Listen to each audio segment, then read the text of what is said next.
Bon bah voilà, je pense qu'on s'attendait à rien, mais on a quand même été déçus. Je me suis mis à creuser. Et à creuser. Jusqu'à ce que je tombe sur... ça. Un monde merveilleux, où tout ce qu'on peut imaginer devient possible. Tant que ce qu'on imagine peut être construit avec des blocs. Salut à tous, c'est El Critico, et aujourd'hui on se retrouve pour une nouvelle critique. Après, là je vais m'excuser tout de suite pour une absence de 2 semaines. Alors j'étais absent 2 semaines, pourquoi ? Parce que, la semaine dernière, je voulais faire une critique sur le film Novocaine, mais je voulais justement faire cette critique avec ce nouveau micro que j'ai à disposition, qui va normalement me donner une meilleure qualité de voix. Vous allez mieux m'entendre normalement avec. Sauf que sur la critique de Novocaine, je crois que j'avais mal paramétré ce petit micro, et que tout simplement, il y avait des ultrasons qui s'installaient dans la vidéo, il y avait une mauvaise sonorité, des espèces de grésillements, le son qui baissait, qui remontait à chaque fois. Donc impossible de poster ça, bien sûr. Donc voilà, désolé, il n'y aura pas de critique sur Novocaine. Alors après, je peux vous dire ce que j'en ai pensé très vite là. J'en ai pensé que c'était un film très osef. C'est vraiment un film qu'on a vu plusieurs fois en termes de film d'action. Le gore est pas assez présent, je trouve. Enfin, il est présent, mais voilà, ils ont pas, on va dire, creusé cette étape d'originalité dans le film où le mec, il ressent pas de douleur, et tout simplement, ils exploitent pas assez cette partie du film en fait où on pouvait voir des choses assez choquantes ou assez drôles, mais qu'on ne voit pas parce qu'en fait le film est assez gentil sur ses scènes gore. Et voilà, l'histoire elle est bof quoi, elle est vraiment pas innovante quoi, elle est vraiment pas folle. Donc voilà, c'était une critique express, et je tiens à m'excuser d'avance si jamais il y a des petits bugs dans cette vidéo de son. Voilà, j'apprends à maîtriser un matériel un peu plus professionnel, on va dire, donc excusez-moi d'avance si vous entendez des petites choses bizarres, même si j'espère pas, bien sûr. Alors, aujourd'hui, on se retrouve pour la critique du film Minecraft, un film qui était assez attendu, je pense, par tout fan de jeux vidéo, pour voir ce que ça allait donner. Je pense que pour les fans de Minecraft, voilà, on était sur l'attente numéro 1 de l'année. Moi, de mon côté, c'est vrai que ce film, je l'attendais pas forcément. Bien sûr, on en entend parler depuis, il me semble, 2021, de la création de ce film, de ce projet, de faire un film Minecraft. On a eu quand même des gros débats sur les réseaux avec les choix de casting, par exemple, Jack Black, qui va jouer Steve dans le film, le personnage iconique du jeu vidéo. Il y a une petite blague qui a été faite dans le film, où voilà, Jack Black, c'est quelqu'un d'assez costaud quand même, qui a une corpulence, on va dire, assez ronde, pour un mec d'abord carré. Parce que bon, Jack Black, c'est pas n'importe qui, mais c'est pas quelqu'un qui pouvait vraiment représenter ce personnage de Steve dans Minecraft, quoi. Enfin, le choix de casting est un peu bizarre sur le coup, et puis sans vouloir bien sûr respecter forcément le jeu vidéo, parce qu'il y a d'autres personnages qui vont être inclus dans le film. On a Jason Momoa qui est dans le film avec un accoutrement assez particulier, et on a aussi Daniel Brooks qu'on avait déjà retrouvé dans la série Peacemaker, que j'avais plutôt bien aimé dans ce rôle. Mais je pense que voilà, Daniel Brooks, en fait, elle est faite uniquement pour jouer dans les types de séries comme Peacemaker, quoi. C'est une actrice qui est faite pour des films assez secondaires comme ça. Alors voilà, on va commencer à parler du film Minecraft quand même, parce qu'on est là pour ça. Et voilà, je trouve que sur le plan du scénario, il n'y a pas vraiment de choses à relever, parce que le scénario, c'est juste en gros, ce personnage de Steve qui est enfant, qui rêve d'aller creuser une mine, qui quand il est adulte, il en profite pour aller la creuser. Il trouve 2 cubes à encastrer l'une dans l'autre. Ça fait venir un portail sur le monde de Minecraft, et il y va. Il découvre ce nouveau monde, et puis il y a une méchante sorcière cochonne. Alors, excusez-moi, je suis désolé d'avance pour les fans de Minecraft. Voilà, j'ai joué à ce jeu vraiment que 4 ou 5 fois dans ma vie au maximum, au grand du maximum, avec quelques potes. Et voilà, je ne connais pas tout le lore. Alors voilà, je sais qu'il y a les zombies, les squelettes, il y a aussi voilà les espèces de... Je sais que ça a matrixé toute une génération, mais ces espèces de personnages assez grands, assez tout noirs en fait, qui se téléportent. Je sais plus comment ça s'appelle, les méchants de ce film, j'ai pas retenu le nom de ces bestioles, les cochons mutants, enfin, je verrai, j'improviserai. Et du coup, il y a cette sorcière bizarre, qui veut récupérer le cube qui lie, voilà, le monde réel et le monde de Minecraft, pour pouvoir avoir, je pense, voilà, les pleins pouvoirs. Enfin, une méchante dans un film de gamin, parce que voilà, Minecraft, c'est pas un film qui va s'adresser à tous ses spectateurs, c'est un film qui va surtout s'adresser, je pense, aux gamins, voire collégiens, voilà. Honnêtement, je pense que, par exemple, si j'aurais été un gamin, que j'aurais eu, voilà, 9 ans en allant voir ce film, je pense que voilà, j'aurais beaucoup aimé, j'aurais trouvé ça en mode très bon film, quoi, j'aurais vraiment beaucoup aimé, je pense. Pareil, si j'aurais été collégien, je pense pas que j'aurais surkiffé, mais j'aurais vraiment pas mal aimé, je pense. Mais alors, à partir du moment où on devient lycéen et qu'on va voir ce genre de film, forcément, il y a les fans. Donc, même à 30 ans, les fans, ils y vont, quoi. Mais ça s'adresse pas du tout à ce public-là. On va y venir, le film n'a pas de scénario. Le film, en fait, il n'a pas d'histoire. C'est juste, en gros, il y a 4 individus du monde réel qui vont se retrouver bloqués dans ce monde cubique de Minecraft. Et alors voilà, ces 4 personnages, et ben, ils vont rencontrer le personnage de Steve, et Steve, voilà, va les aider pour s'acclimater à ce monde-là, et surtout, et ben, ces 4 individus. Alors excusez-moi, hein, j'ai vraiment pas retenu le nom des 2 autres acteurs qui jouent les frères et sœurs là, parce que là, c'est une critique à chaud. Je suis allé voir le film il y a 2-3 heures. Là, j'enchaîne direct avec la critique parce que j'ai pas envie de perdre mon temps sur ce film-là. J'ai pas retenu leur nom, je pense que c'est leur premier rôle principal, ces 2 personnes. En plus de ça, ils sont vraiment pas importants dans le film, donc voilà. Et voilà, ces 4 individus vont devoir aider Steve à récupérer le cube pour éviter que la malédiction de la sorcière cochonne là, la grosse cochonne là, elle empiète sur le monde entier, quoi, qu'elle prenne le contrôle des 2 mondes, quoi. Bon alors, on va commencer par le positif de ce film. C'est tout simplement que ce film, les effets spéciaux sont très réussis. Pour le coup, c'est vrai que je relève quand même 2-3 scènes où les effets spéciaux des fois craignent. C'est surtout sur des moments en fait, où il y a des chutes, des cascades. Et par exemple, Daniel Brooks, à un moment qui s'encastre contre Jason Momoa dans le film. Les scènes sont vraiment mal faites. On dirait un film de 2003. Je sais pas pourquoi ils ont fait autant pas d'efforts sur ces scènes-là, mais ça donnait pas du tout quelque chose de réaliste. Pareil, à un moment, il y a une sorte de course-poursuite dans les airs où les personnages volent.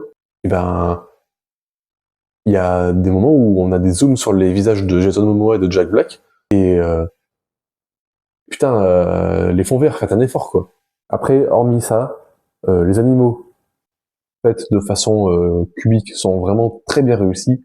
Les personnages, pareil, enfin, tous les personnages en 3D sont très réussis. Les villageois, les mutants, les cochons mutants, les zombies, et voilà, tout est réussi, en tout cas, de ce côté-là. Bravo aux graphistes et aux personnes qui s'occupent des effets spéciaux, parce que vraiment, les visuels sont très très jolis, c'est un excellent rendu voilà, pour cet univers de Minecraft, quoi. C'est vraiment très très bien fait, je trouve. Là, j'ai mis la petite pommade, voilà, je caresse dans le sens du poil, pour l'instant, on dirait que le film, voilà, c'est bien, sauf que non, c'est vraiment pas bien, il y a beaucoup trop de défauts, et on verra si à la fin de l'année, voilà, il se retrouve dans mon flop 10 des pires films de l'année, film sans scénario, avec un enchaînement de gags, au fait, un enchaînement de blagues enfantins.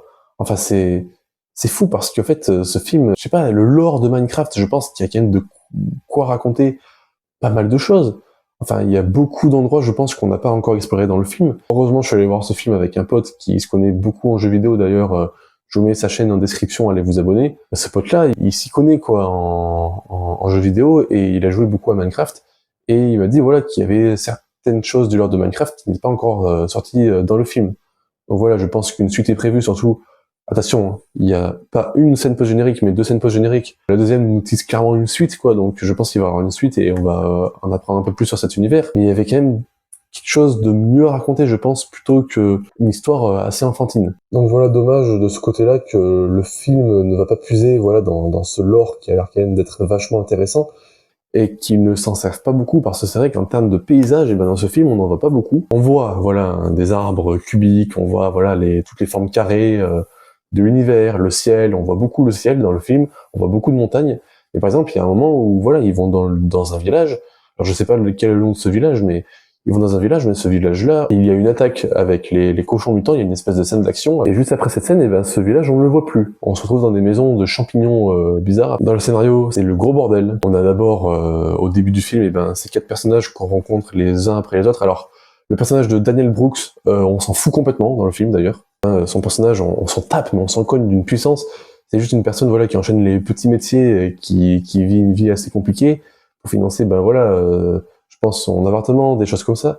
Et en fait, on s'intéresse pas assez à elle. On s'intéresse surtout, à ce personnage de Jason Momoa, parce que c'est surtout lui, avec le personnage de Steve, qui ressortent le plus. Alors, forcément, Jack Black et Jason Momoa, ok, voilà, c'est 2 plus gros acteurs clairement du film, mais Purée, pour les deux gosses là, le frère et la sœur là, on pouvait pas faire un peu mieux? Enfin, je veux dire, en plus de ça, il y a un moment où voilà, on sait, attention spoiler, hein, que bah, leur mère est décédée. On peut essayer de créer de l'empathie pour eux, quoi. Voilà, d'essayer de s'intéresser à ces personnages. Ce qu'on fait dans les 15 premières minutes du film. Et après tout le reste du film, alors la sœur, elle est complètement mise de côté. Alors le mec, je veux dire le petit gars là, le petit garçon là, lui ok, on s'intéresse un peu plus à lui parce que c'est vrai que 85% du film, ben, c'est le trio Jason Momoa, Jack Black et ce petit gars là qu'on voit quasiment tout le long du film. Les deux autres filles, on s'en fout. Elles ont juste des moments parce que faut ben, quand même qu'elles soient intégrées dans l'histoire, faut qu'on les voie faire des scènes badass contre des zombies où elle les cogne sans aucun problème. Et c'est bien de nous montrer des scènes d'action avec ces personnes-là qui ont aucune difficulté face à des zombies, des squelettes, tout ça.